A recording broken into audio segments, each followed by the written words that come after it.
Hi, welcome to the GCP Cloud Security Engineer Part 1. If you have not yet subscribed, do so to help yourself get certified around Azure, AWS, and Google Cloud certifications. See, you have a compute engine.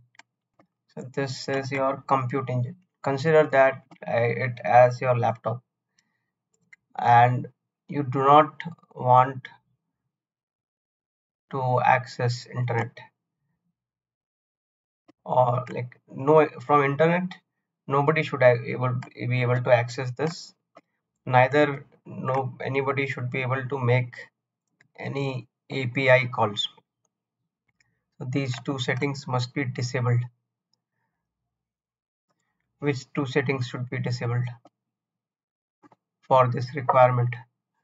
See, the common sense public IP, as the name suggests, this should be disabled because it assigns external IP address to your virtual machine so that others on internet can access.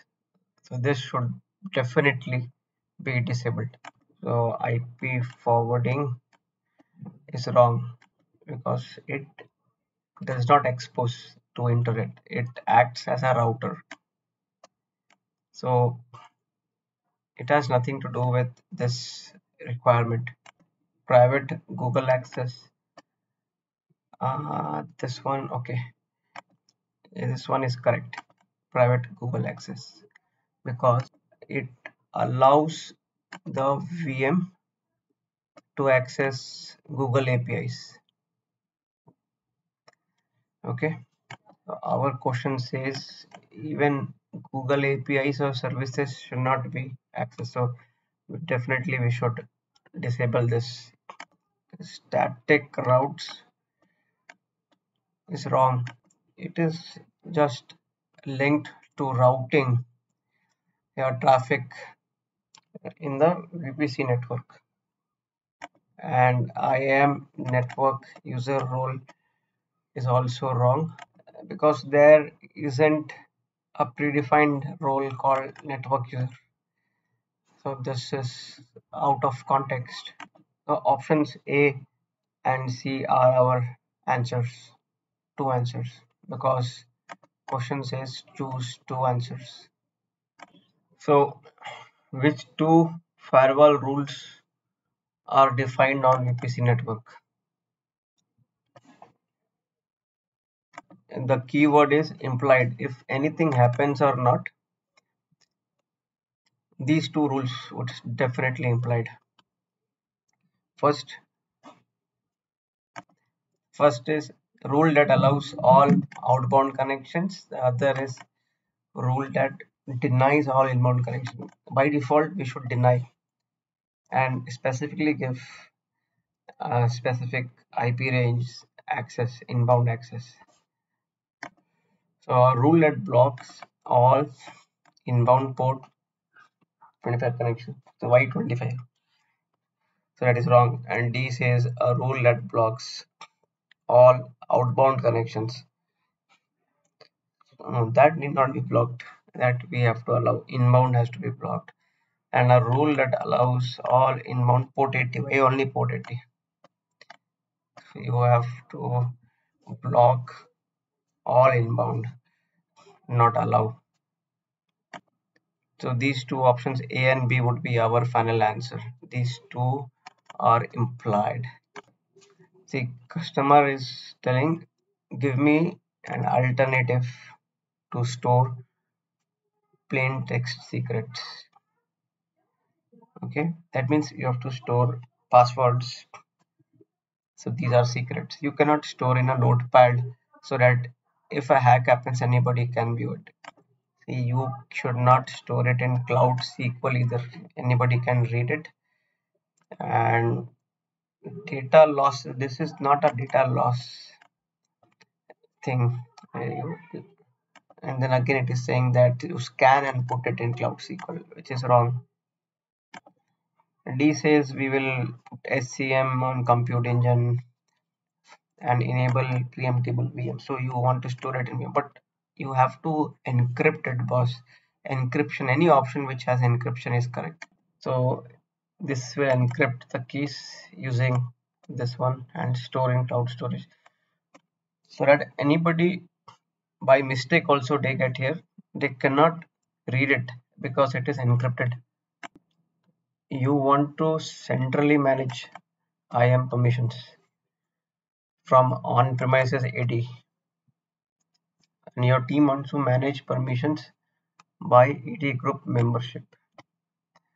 So you have on-prem, you have cloud, and you want to manage it from your ADs here in on-prem. You have to manage it here so that both can use. See, SDK becomes a custom solution. You have a ready-made solution. Why to use custom? You already have AD, so you would have you can use APIs to create groups and etc. That will not sync the ADs with cloud. You have to sync these two Active Directories so that people in cloud, Google Cloud, can also use whatever users and groups are kept here in AD. Okay. B says we will use SSO and assign IAM permissions. Okay, boss. Even for SSO, see, SSO with AD you don't do SSO. You need ADFS, Active Directory Federation Service. Okay, to create a forest of users. So this will not work. Sign on SSO will not work with AD. So you need to set up the sync up, like I told, between this and this, the users group you have to sync and then set permissions on the groups. That is the right answer. So option A is our answer. So you are creating a secured container image in microservice or anything. You create your code and environment once and you deploy it many times. It will work with Google Cloud, Azure Cloud, and so on. So when you're creating such image, which two items should you incorporate to build it if possible? Which two items? The first thing is you should do package that single app as a container. B. Okay. The other is you should remove unnecessary tools that is not needed by the app since you're packaging it. No? Suppose you are sending a gift to someone. Will you put all screwdrivers, screws, and so on? Suppose you are giving a model car, sports car, small toy car. So you will most likely give the battery for remote controls, but you will not give a gadget with screwdrivers to open the car. You will not put tissue papers there. You will not put sanitizers there. Okay. So you remove whatever is not required so that the package is clean. Option E looks very silly. They tell to create layers to hide sensitive info, which is silly. Okay. And because see, at your home, if you have some ornaments, would you hide it under a blanket? Like instead of one blanket, would you take 3 4 blankets? No, you would go to the bank, use a locker. Okay. And D says use public container image as base image for the app.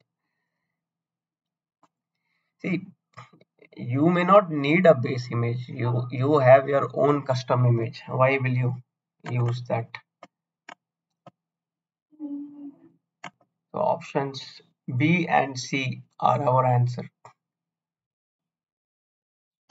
If you have not yet subscribed, do so to clear Azure, AWS, and GCP cloud certifications, various certifications,